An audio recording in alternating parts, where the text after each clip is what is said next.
Hi folks, it's Rob Flux here from Property Developer Network. My humble apologies for the technical challenges that we've just had, but we are now live on Facebook. So coming to you for, I guess, today's Sunday session, which is all about profit splits and who should get what. Okay, so specifically, we're talking about joint ventures and how we can actually differentiate who gets how much of the pie when it comes to the profit split. Now, before we do, what I want to do is tell you about something super exciting that's actually happening in our network at the moment. And that is, I am giving you a chance to win a 12-month education and mentoring program in my property development formula program. So if you want to find out how to win, then you need to stay tuned and watch to the end of this video, and we'll show you exactly how you can, I guess, get your chance to actually enter and win. Now, why are we giving that away? Well, more specifically, it is coming up to our 9th birthday. And so we are giving away a ton of prizes, okay? So we are giving away annual memberships into our property developer network, which gives you access to all of our meetups for an entire year, plus all of a back catalog of videos. We're also giving away annual memberships into our RenoSave card, which gives you thousands and thousands of discounts on lighting, flooring, tiling, electrical, and a whole bunch more. We're also doing one-on-one strategy sessions with yours truly, plus the grand prize of that 12-month education and mentoring. Now, in order to do that, what we're wanting you to do is share the love and tell us all about your engagement with us over the last 9 years or so.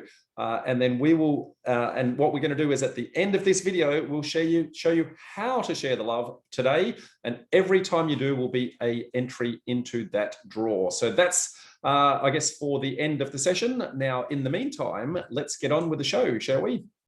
So let's think about it.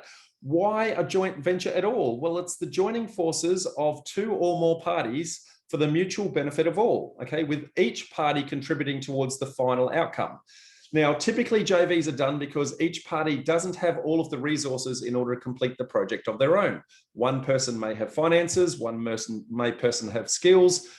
It might be that they don't have each of those and they're kind of joining forces with a number of people. So it's basically trying to get everyone together to say, well, how do we complete a project for something that we couldn't have done on our own? Now, because of the fact that each person is contributing, it's only fair and reasonable that each of them get a share in the profit, okay? Which means that we have to actually try and work out, well, when we look at the profit, consider it like a piece of pie. How much of the piece of pie does everybody get, okay? Now, as it should go without saying, and I tend to say this a lot, but it's better to have 50% of something than 100% of nothing. And so when we understand what that breakup is, and that's what we're going to walk out today, is how much each person should actually get. So hang on while I walk you through all the things that you need to consider in a JV with regards to how that profit split's going to work, okay? So firstly, let's start to think about it. Not all deals are alike, okay? So we can't just say there's a one size fits all with regards to how this profit split thing's going to work. So we've got to break a deal up into all of the different elements and kind of slice and dice and go, well, now that we know how this unique deal is, then how does each party start to contribute into that process, okay? Now, when I say each deal is not alike, well, there's lots of different things. There's deal size, there's deal complexity, there's deal duration, there's what is the finances needed, what cash flow is needed and the timing of that. So how much risk is actually in the deal, what exit strategies may or may not be available, and I guess how much profit is actually in the deal. So you need to kind of work out the deal size and duration and all that sort of stuff up front to go, okay, well, how big is the pie in the first place? And what are the elements that need to go into the pie? Okay, so that's the most important part to actually work out, is the deal, I guess, structure all in and of itself.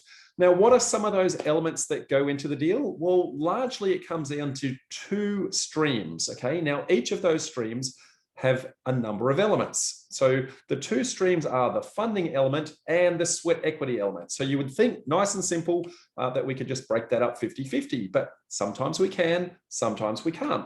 So let's just look at the funding stream initially, okay? So if we look at the funding stream, that in itself has three elements with regards to what is required in order to run a deal. So there is the equity or deposit in order to purchase a property. there's the debt in order to service it, and then there's the liquid cash in order to run the deal. Now, in doing so, that needs to be done at 3 different stages. There's the purchase, there's the construction element, if you're going to take it through to construction, and then there might be any refinance at the tail. Now, for the purposes of the joint venture, we're only going to consider the first 2 elements of that, okay?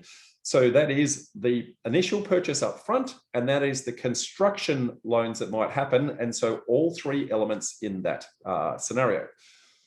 Then there's the sweat equity part. Well, that's broken up into a couple of elements itself. So there's deal finding, and that is, well, somebody's actually gone to the effort of having to learn the skills. They've gone and educated themselves. They've invested heavily in themselves and their skills in order to do this, okay?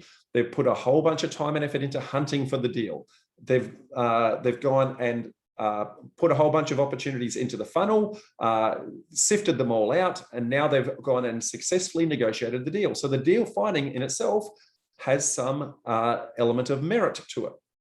Then there's the project management side of the deal. So that's getting the development approvals, getting your building approvals, taking it out to any tender in order to take it to construct, oversight of the construction, managing all the risk elements that might be within the deal, etc. Okay, so the whole project management and running of the deal. And then there's, I guess, the sales and exiting of the deal. So as you can imagine, as I said before, with every deal being different, the amount of funding required will be different each time, and the amount of sweat equity required will be different every single time. So we need to kind of understand the deal in itself and how much is required in each of those elements in order for us to actually break that up. Okay. One of the things that I would say though is don't get greedy. Okay. For this to work, it needs to work for every single party, because if one party's not happy, then all of a sudden the deal will break down. Okay. So you've got to work out, how is the profit split going to work? And also potentially, how does the loss split work? Now, we always want to think that all of our projects are going to be 100% successful, but the reality is that on occasions, they don't go to plan. So if you are prepared to split the profit, but not prepared to split the loss, then maybe you don't deserve as much of the profit, okay? If, however, you're splitting all of the profit and you're equally splitting the loss in the same proportions, then it's really about what is the contribution that each party provides, okay? But as soon as any party gets greedy, okay, then agreeing on the terms is actually going to start to become difficult, and the deal is going to start to fall over, okay? Now, of course, we all need to make money, okay? But we need to decide exactly what our roles and responsibilities are, as well as whatever expectations and liabilities are for each party, and then make sure we document it and stick with it in order to run that deal, okay?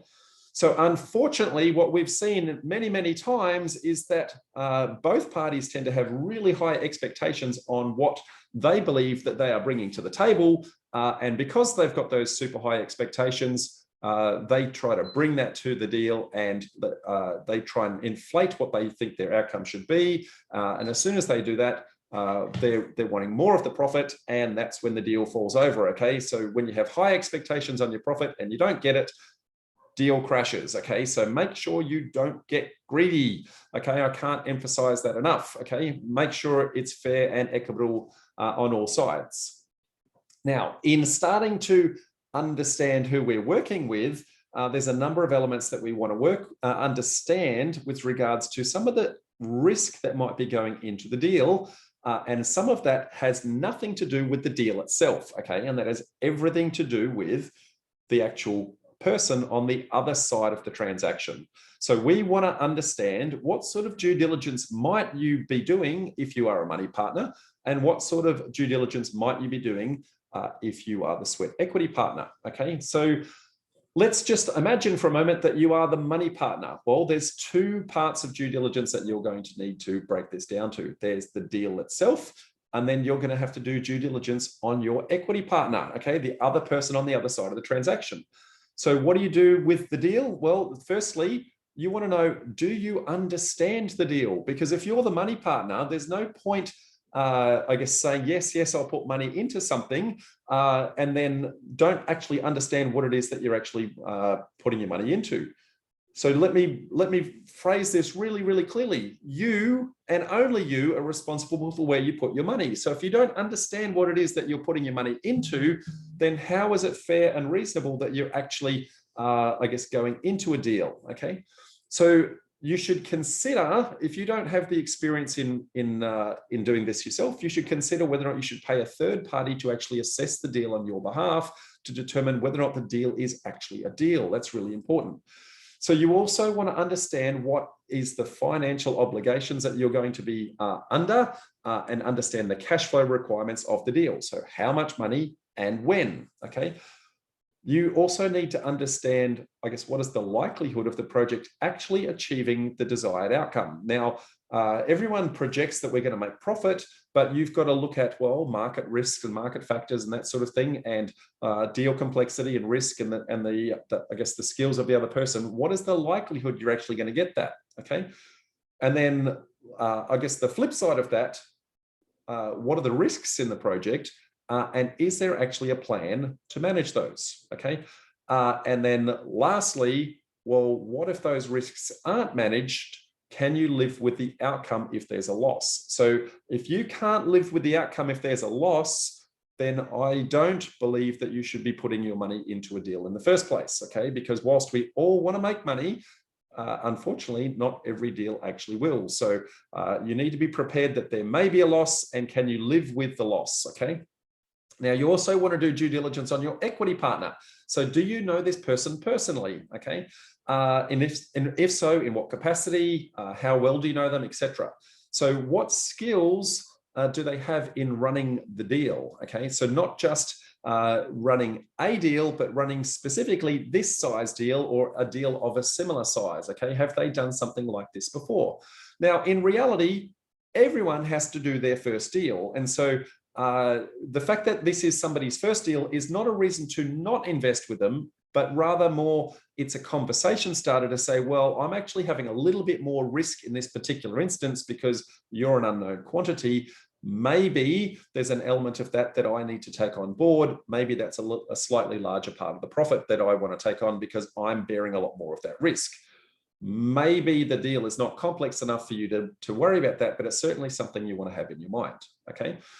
So do you know this person and how they operate under pressure? Okay, so you want to make sure that if you deal with, when somebody gets under stress, some people will curl up in the fetal position, some people will get angry, some people will just get driven and get on and do the job. You actually want to know what your equity partner is going to behave like. So it's really important that you actually do that. So get references on other projects that they've run, get references, personal references as well, and make sure you actually do a personality profile to understand how they're going to operate as a team member and specifically under stress. Okay, so that's due diligence if you are the money partner. Okay, now if you are the sweat equity partner, equally, your ability to complete the project is 100% reliable on your money partner's ability to fund the deal. So you need to do a whole bunch of I guess, due diligence on the money partner. Okay, so each of you are doing due diligence on each other, and you also need to do due diligence on the deal yourself, clearly, because you're the one running it.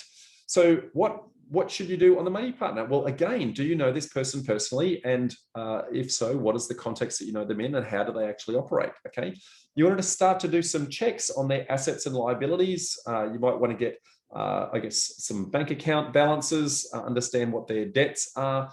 You may want a letter from their accountant, and a whole bunch of other things that I'll touch on in a sec, okay? And what other debts that they may have, which may impact on this deal. If they're servicing another debt, all of a sudden, they may not be able to service this particular one, okay? Do you know how they operate under pressure? Because sometimes if the deal is getting tight, these guys might get, I guess, under pressure, but they also might get under pressure from other things like, well, there might be challenges in the workplace. They might have, I guess, relationship troubles at home, that sort of thing. So sometimes people are under pressure outside of the deal, and you actually want to understand all those things that are happening. So again, get references on any projects that they have been involved in before, if they have, and again, do a personality profile on these people and make sure that you understand how they operate again as a member of the team. Now, from a deal perspective, the due diligence that you need to do here is all about how do you actually prepare and present the deal in such a way that the money partner can easily absorb it, okay? So have you documented the deal appropriately so that your money partner can actually understand it, okay? So have you put together an information memorandum, for example, for them to understand the deal? Have you identified the risks and put in a management plan to mitigate those risks? And what is the likelihood of the project actually achieving the outcome described, okay? And can, again, you live with the consequences of that loss, because both parties need to be prepared that sometimes projects don't quite go to plan. So that's due diligence on each other, okay? Then there's what due diligence should both parties do absolutely categorically against each other. So you should both do assets and liabilities checks, get bank balances, especially loans, that sort of thing. So everybody knows exactly what contributions are able to be provided, and especially at a point in time where maybe the project might be under stress. Can people dip into the kitty and kind of get the project out of a hole if and when needed? Okay, make sure you get tax returns for each party to actually understand what their financial position is and how regularly and consistently they've actually been doing that. Now, how long you get that? You might get 1, 2, maybe 3 years for the tax returns, depending upon, I guess, the complexity of the deal. Again, get an accountant's letter to make sure that that the accountant is saying that they're a person of good standing.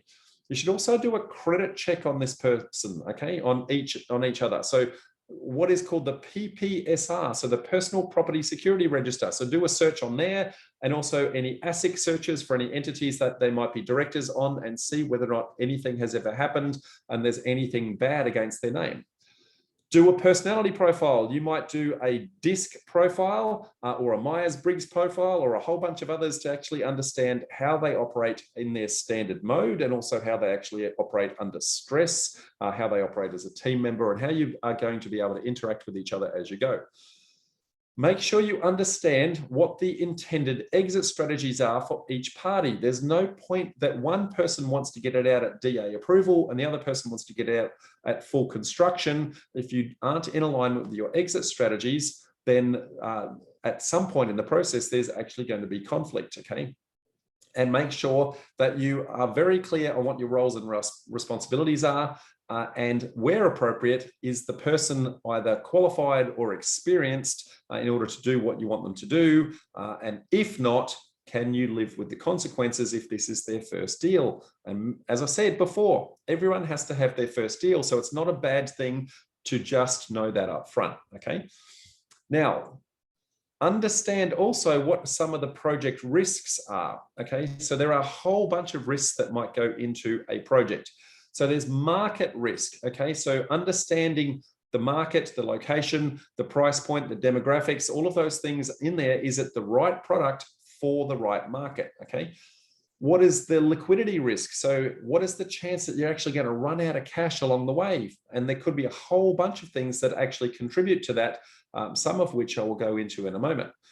So what is the risk that you haven't got any pre-sales underway, in which case you can sell the finished product before you've actually started constructing it, and you can take risk off the table because you know you've got a guaranteed outcome? Or are you going to take additional risk by taking it all the way through to the end and only sell the finished product at the point where you've got peak debt? Understand where all these risks are. Is there a planning risk? Okay, will you achieve what it is that you're actually saying that you want to achieve? Have you actually gone and spoken to a town planner?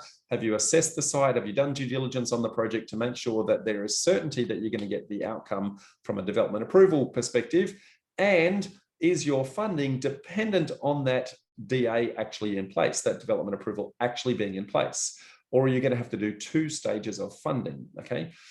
There's also a whole bunch of potential construction risk. So there's builder, I guess the builder themselves and their professional team. Have you done any due diligence on them? Are they at the risk of going broke? Have they got any reports against their builder's license, that sort of thing? Have they got the appropriate professional indemnity in place, that sort of thing?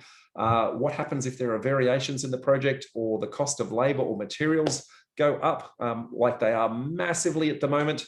and is the scope of works that you're putting together for them appropriately documenting the project itself, okay?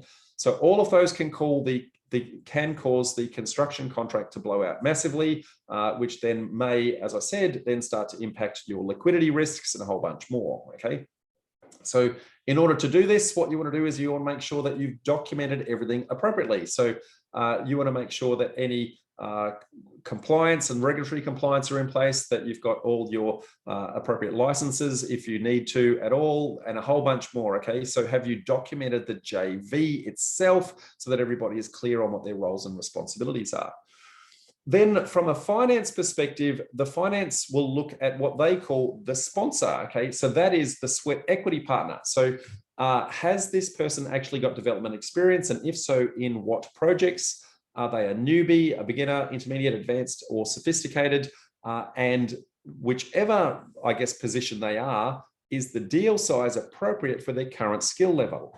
As I said, you can be, or everyone has to do deal number one. So if you are a newbie doing deal number one, you are not going to be building a 20 level apartment complex, okay? But if you're doing a very small duplex or a 1-2 subdivision or something smaller, then everyone has to cut their teeth on something. And so when the funders are looking at that, they're going to go, okay, well, we recognize that it's a small deal, new experience, good place to cut your teeth. That's great, okay?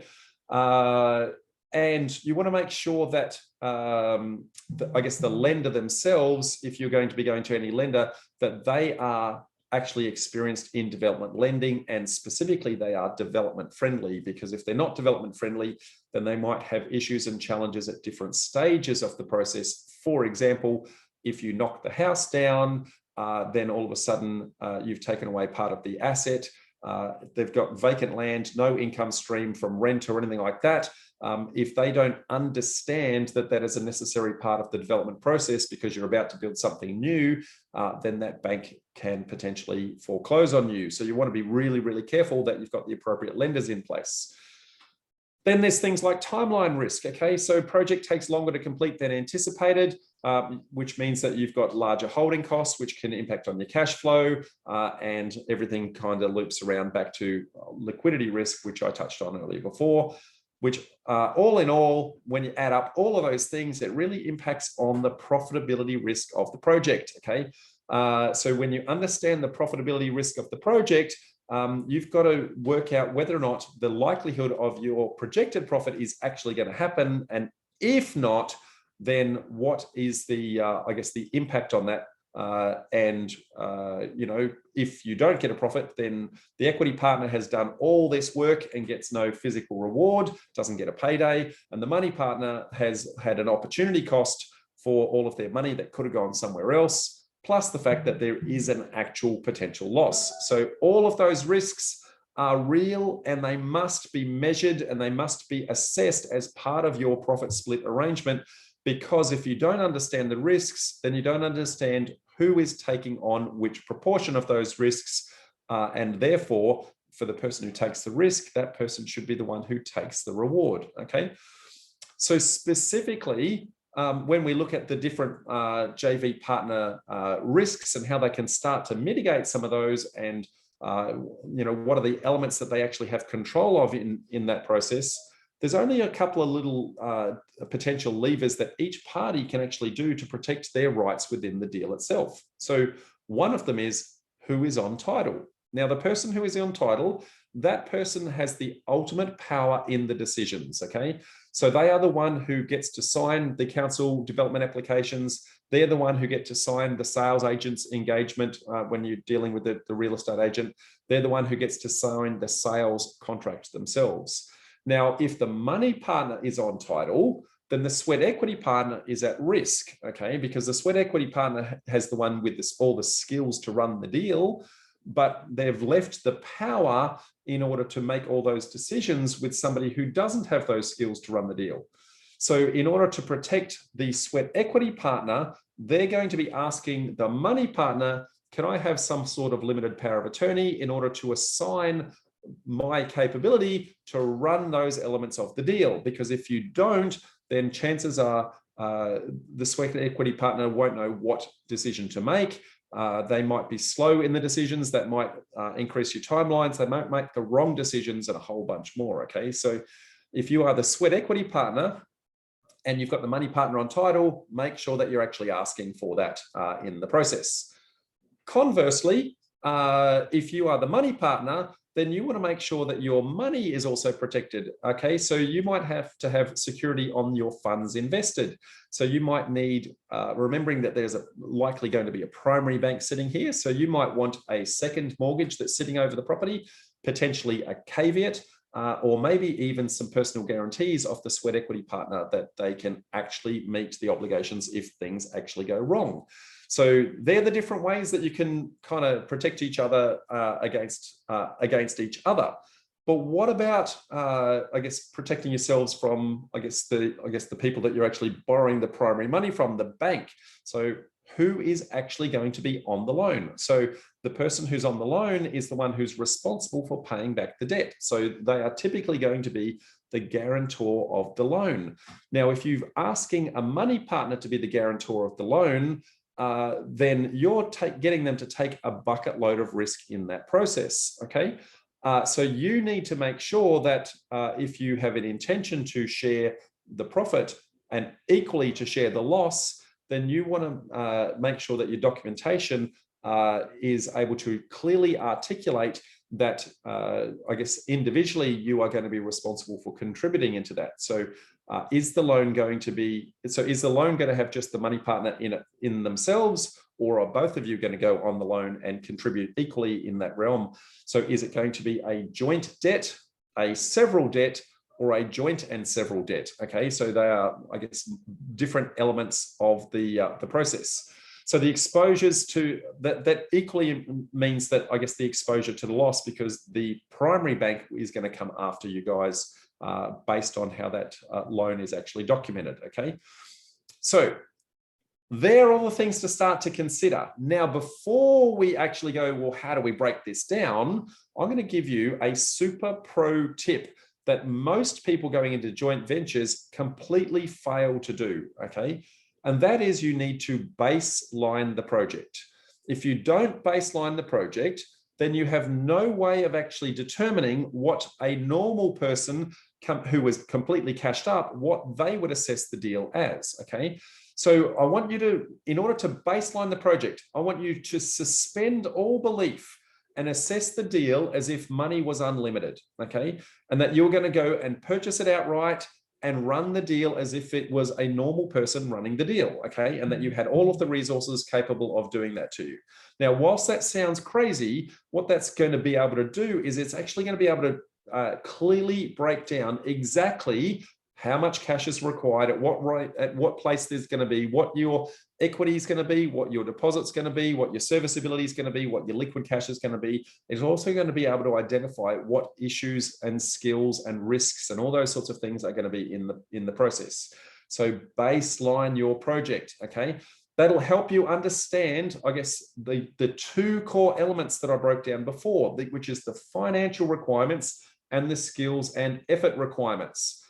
It is amazing. It's uncanny how many times I see people try to go into a JV and they don't understand that baseline element.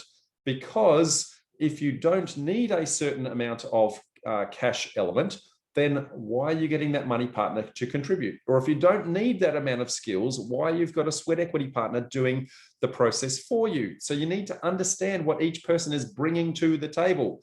Okay, now you assess the deal and you go, okay, let's break these elements up and say, how does each party actually contribute to the required elements? So what savings are going to be needed and can they be potentially, if we look at structuring the deals in certain ways, can that potentially either avoid or defer some of those costs in some way, shape, or form, okay? So what cash flow is required and when, and are there costs that can actually be deferred that can then be tipped back into the profit split a little bit later on? So that's the pro tip, baseline your project. Now, when you're baselining it, remember those two major elements that I said you want to start to consider: funding the deal and the sweat equity component. So the funding the deal is the equity, i.e. the deposit. it is the debt and the liquid cash. And so those three elements are going to be needed to purchase the property and also at construction phase. So make sure you assess the entire element of it, not just the first part, which is the purchase, where I see a lot of people only assess the purchase element. And then when they get to construction, they kind of scratch their heads and go, geez, I didn't quite have enough to actually go in there. Then from a sweat equity component,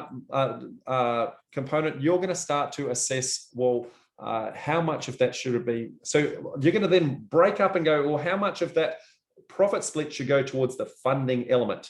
Then you're also equally going to look at the sweat equity component and say, well, how much of that should go towards the sweat equity? So there's the deal finding, the project management, and running the sales process. Okay. Now, just breaking up those two realms, if you've got 100% of pie, you're going to break out, well, how much of that should be towards the funding element and how much of that should be towards the sweat equity element. And then within each one, break down the elements and say, well, can I break up that piece all by itself?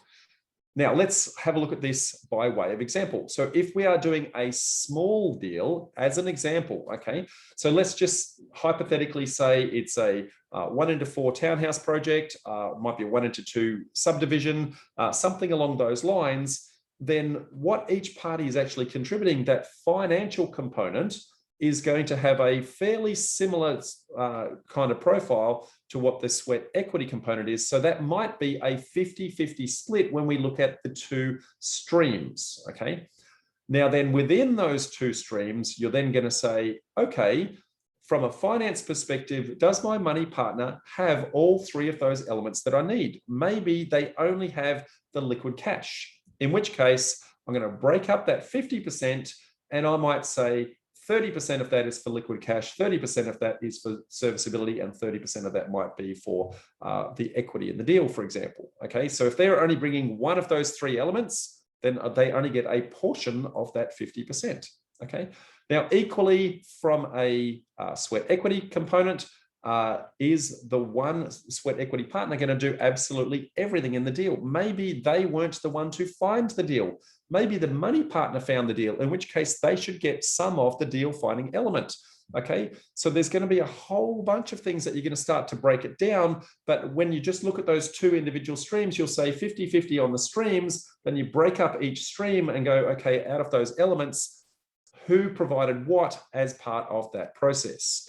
Now that's on a small and simple deal, okay?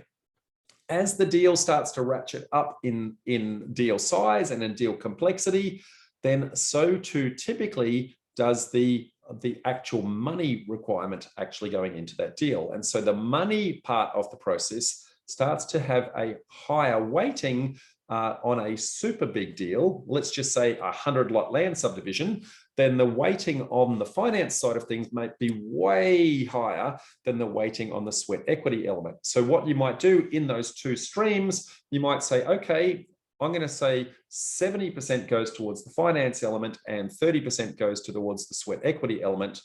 And then I'm going to break up the individual elements of those streams and say, well, who is participating in each of those along the way?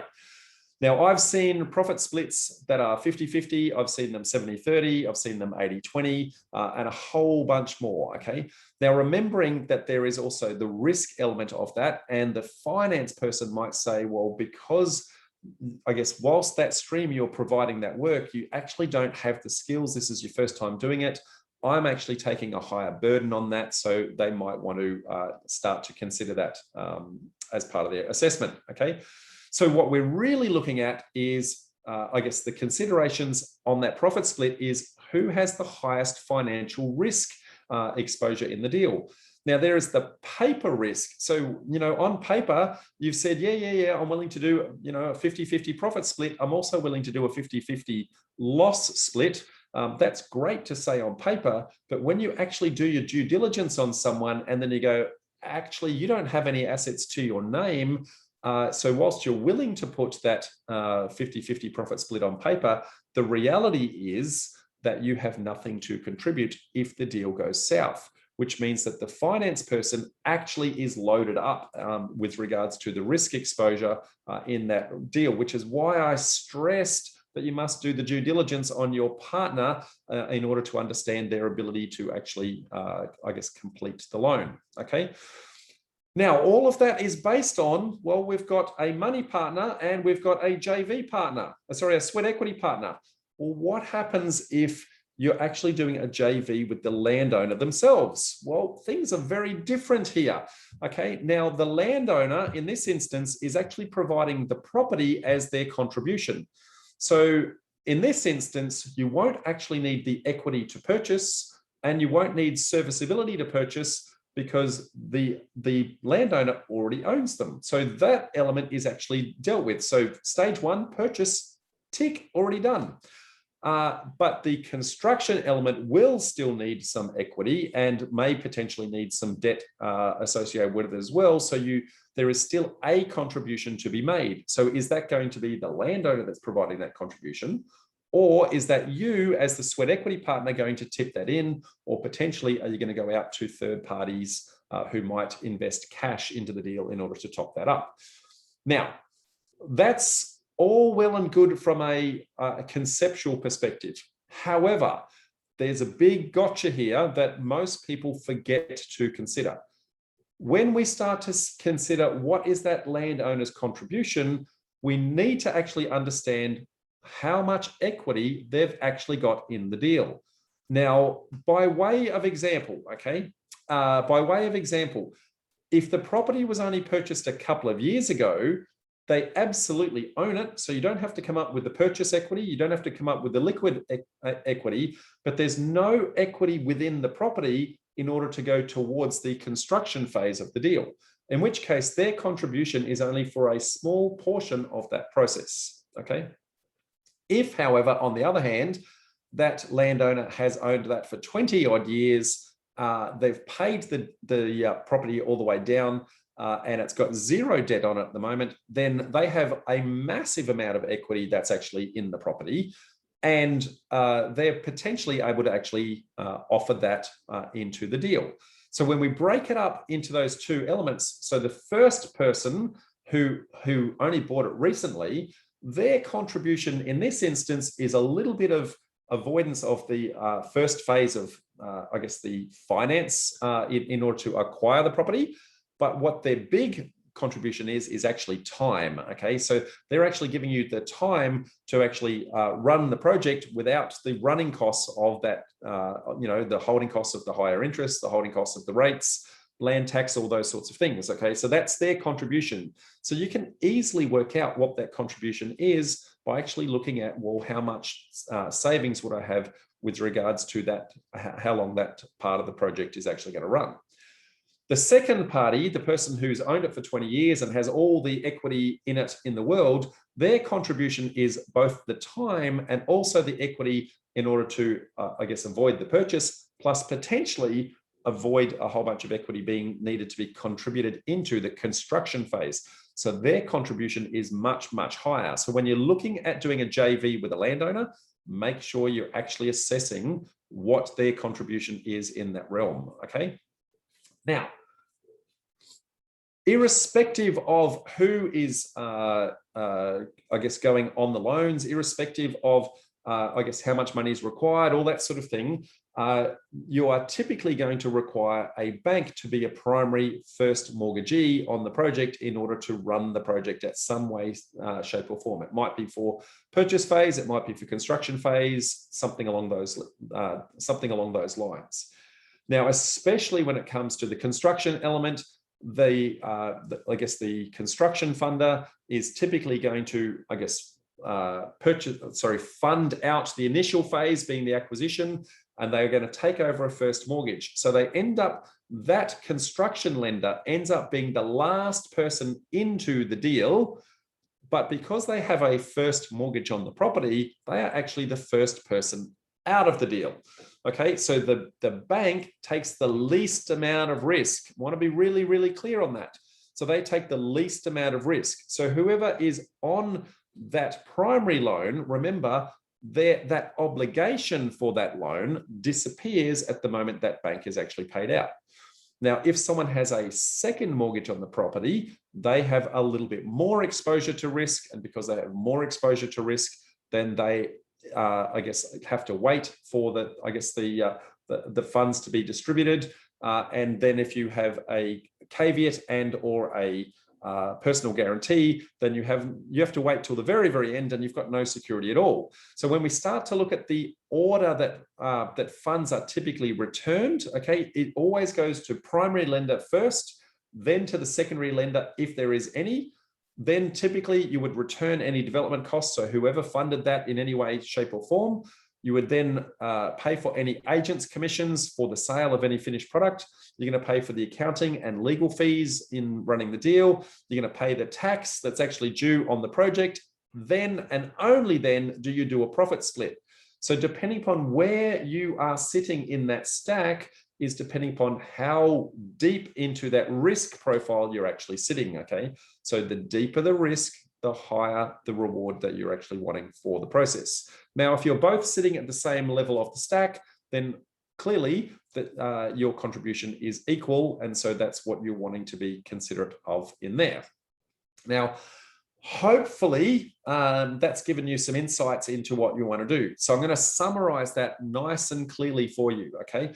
Once you have baselined your project, okay, once you actually understand what your contributions are financially for acquisition and construction, what your efforts are for, I guess, finding the deal, running the deal, and exiting the deal, when you understand each person's risk profile, each person's contribution, what the deal complexity is, then and only then can you start to then say, how much of the profit should I associate to the money portion of the project? How much should I put towards the sweat equity portion of the project?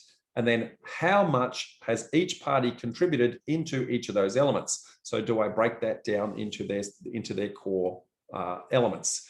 So in short, and I get the question all the time, how much money what should my profit split be? Okay.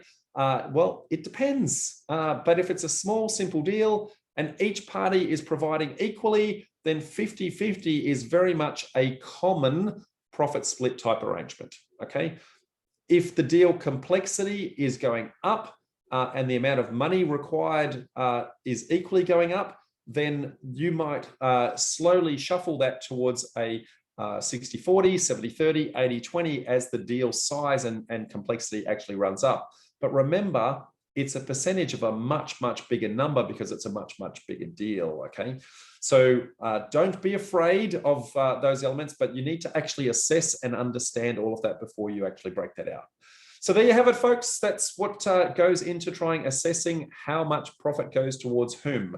There are some other things that you want to consider in, I guess, assessing a JV. So I'm just going to touch on these. I'm not going to go into them in detail because they are probably in and of themselves their own presentation. Okay, so there is due diligence, doing the background check on your partners, their skills, their liquidity, that sort of thing. I did touch on that earlier.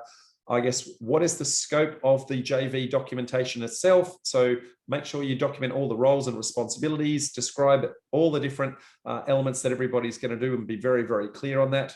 What entity structure are you going to put together? Okay, make sure that you are actually understanding your tax implications, make sure you understand your asset protection implications and also your finance implications in actually putting that structure together. In looking at your funding, who's on title, who's providing the equity, who's providing the liquidity, understand your cash flow, what is the timing and when, who's going to be providing that at what stage, and if the project gets delayed in any way, shape or form, or something happens, recognize that there is likely going to be a need for additional capital, I guess, contingency. So have you got enough contingency and is that in there at any point? Make sure for all of this, you get independent expert advice, okay? You want to seek legal advice, you want to seek financial advice and accounting advice as well, okay? In your documentation, make sure you've got dispute resolution I guess, clauses sitting in there. And the reason for that is, as much as you like the person on the other side of that transaction, remember that when you love someone, so 50% of people who get married, when you love someone, 50% of those end up in divorce. So imagine if you don't love someone and you've got money at stake as to why dispute resolution is so important, okay? On the bright side, you're not with someone for life. You're in there for the duration of the project. So you might put up with a little bit of aggro, but you really shouldn't. You should really have that documented well and truly. Make sure you've assessed your exit strategies. You have multiple exit strategies in mind, and you agree on what your preferred exit strategy is. And you want to assess each and every stage. As you get to each stage of the project, you're going to say, well, this is a potential exit strategy. We're going to assess the market. We're going to assess the project. We're going to assess everybody's financial resources. Are we still in a position to proceed and then go have a go, no-go decision to go, yep, we're going to go to the next stage, okay? Understand your judicial obligations, so confidentiality, your records keeping, disclosure with regards to, are you paying anyone else under the table for any works that they're doing, that sort of thing, okay? Understand who is going to be sharing the risk and also who is sharing the reward and what those ratios are, and specifically the order that the cash is going to be paid out in, okay? Because if you are waiting to the very, very end in order to release some of those risks, then you are, I guess, in the deal with more risk for longer. So, at what stage is each of you actually getting out? And then understand the duration that you intend the deal. You might think that this is a 12-month deal.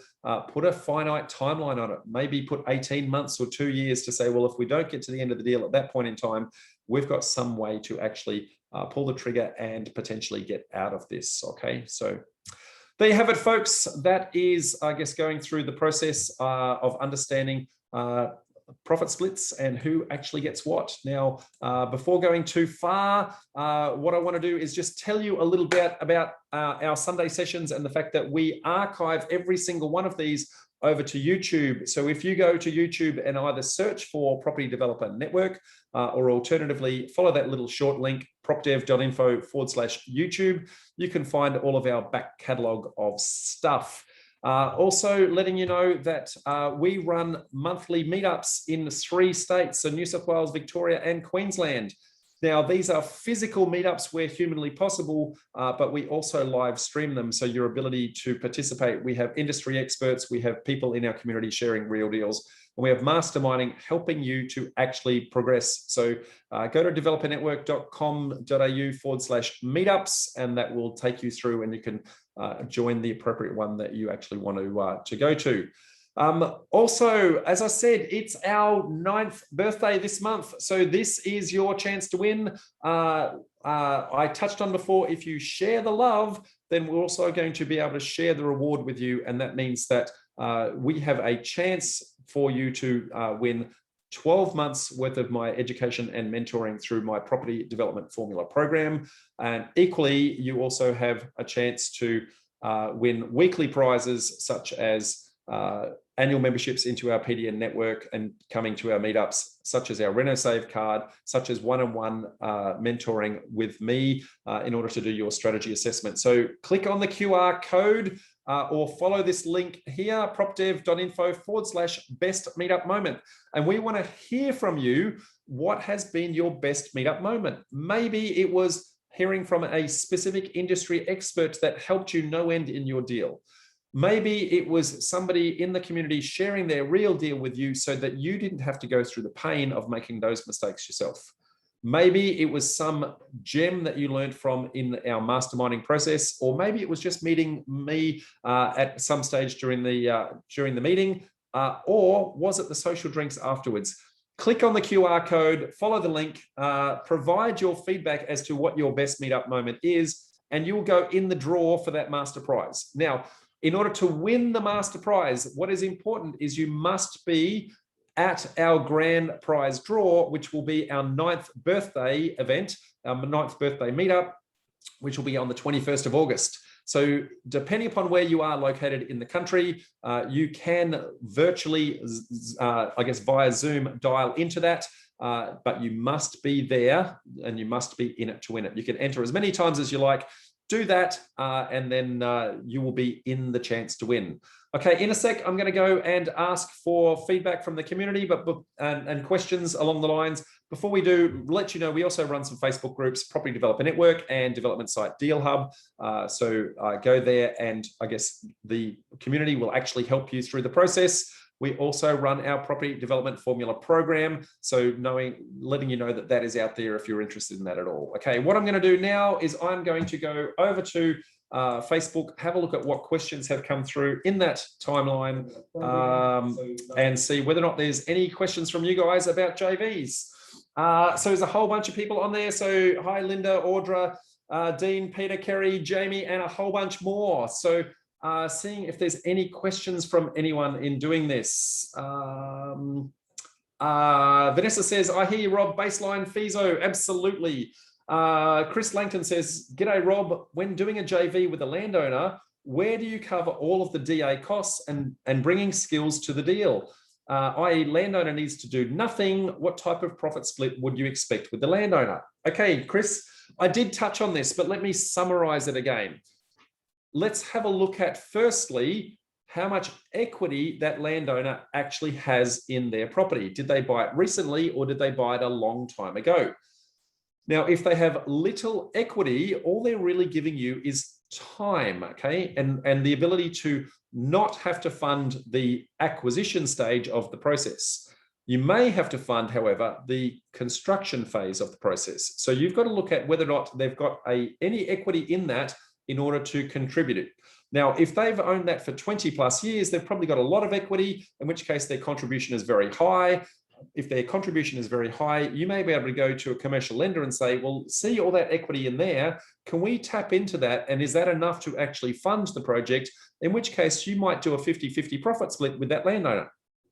If, however, there was hardly any equity in that, and they've not been able to contribute anything towards that construction phase, all they've really done is allow you to defer costs for the acquisition stage, because at some stage you're going to have to get construction funding to, I guess, fund that out. That funder is going to want to pay out the current mortgage that is actually going to be sitting on there. So all of you've done is really defer that to a little bit later on. So in that instance, you're going to look at, well, how much has that contributed from a time perspective in avoiding holding costs, in avoiding interest rates, land tax rates, all those sorts of things. So that is going to be very dependent on that particular person. So hoping that helps, Chris, and I guess points you in the right direction, mate.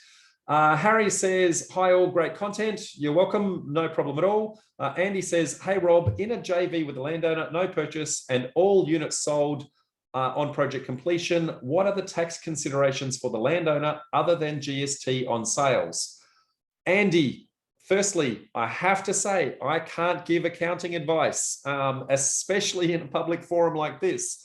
However, I guess there are a number of different ways to actually do that. And in and of itself is probably a live presentation all by itself, mate. So you can do a number of different things with that landowner, but depending upon what the content, what the land is, I guess whether or not the city has come to them, whether are they just realizing a capital growth that was already there, or are they deemed by the ATO to be actually running a business in order to, I guess, uplift from that.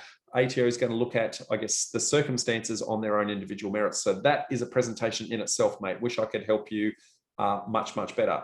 Felicity says, my brain hurts. And I'm going to say, I love that, Felicity. So thank you. Really, really appreciate it.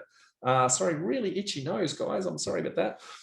Declan says, hi, Rob, in a JV with the landowner. Everyone's asking about JVs with the landowners. Once you've solved the issues of the landowner and proposed multiple solutions, what are some of the things you could do to entice them to get the deal over the line? Okay, Declan. So I guess not only is there the profit split arrangement, but there's equally the fact that they may take possession of the finished product itself. Okay. Now, let's give you a hypothetical situation. There are a number of people who have either acquired property I guess 20 plus years ago, or potentially acquired it through a deceased estate where the asset is owned outright and they are asset rich, but that asset might be an old fibro shack, or it might be, I guess, an old 70s shag pile type home. And so they are asset rich, but they are not living the lifestyle that they would like to become accustomed as to what that asset is worth.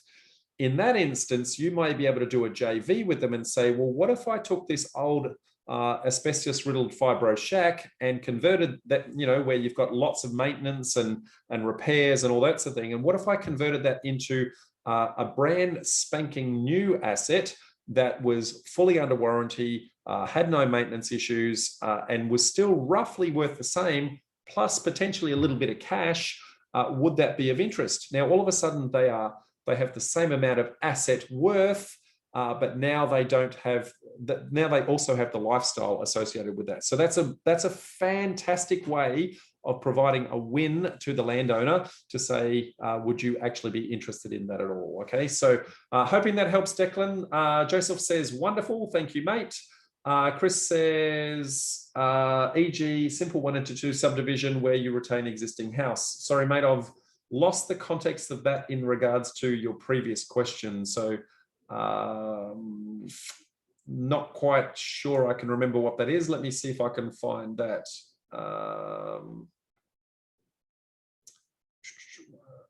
Okay, you're just kind of fleshing out what I did touch on before. So it's really looking at the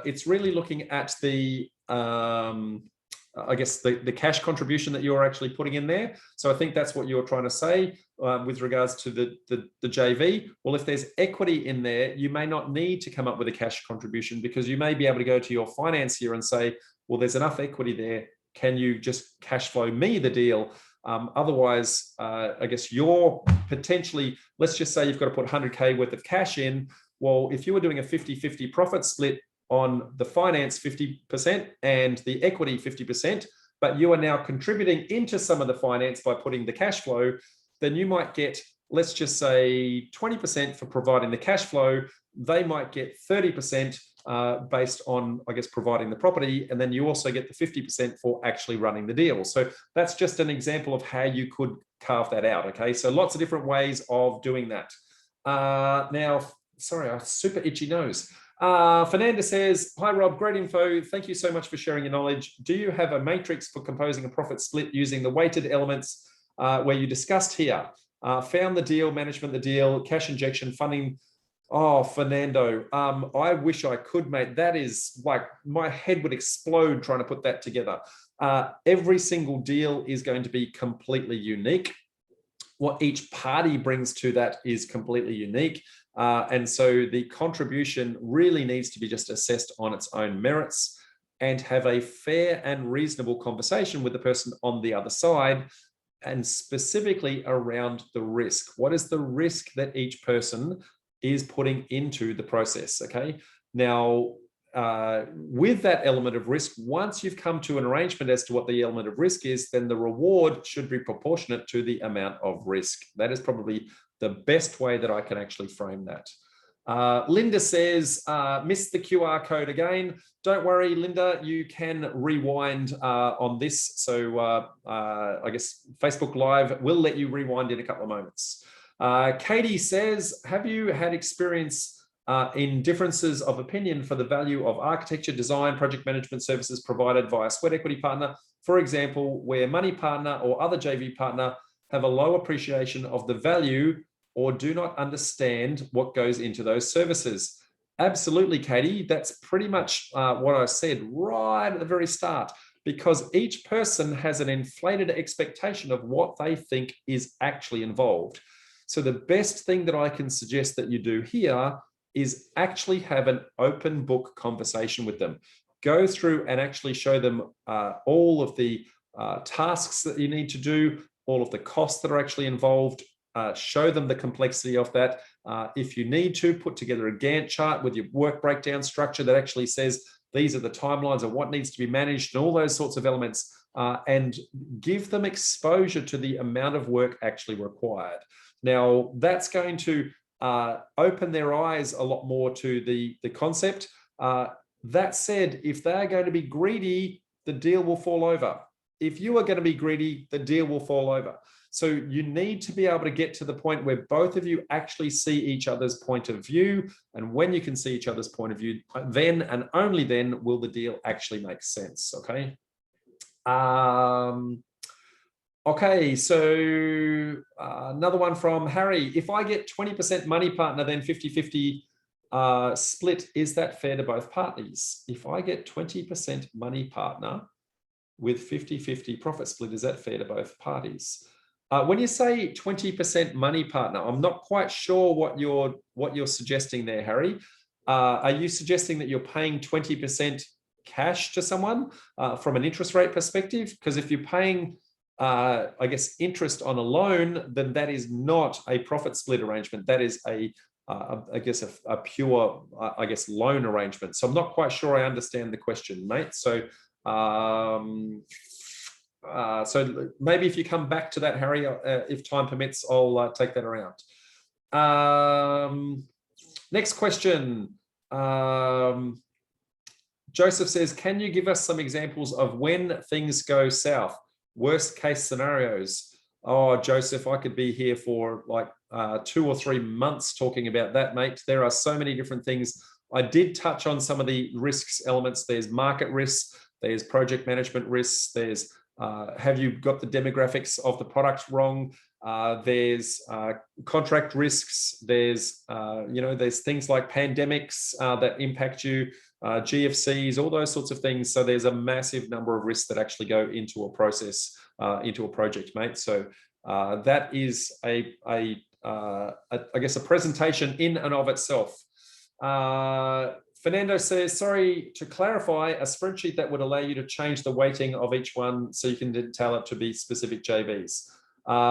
So love the cheeky smile there, Fernando, but again, no, I don't actually have one. That is a case by case scenario, mate, because it's not as clear as what it looks like that. It's more doing that baseline, actually seeing what the requirements are in each of those 2 streams. So money stream and then the sweat equity stream. And then what does each party provide in each of those streams? Okay, so when you start to do that, then and only then will that be able to break it down for you.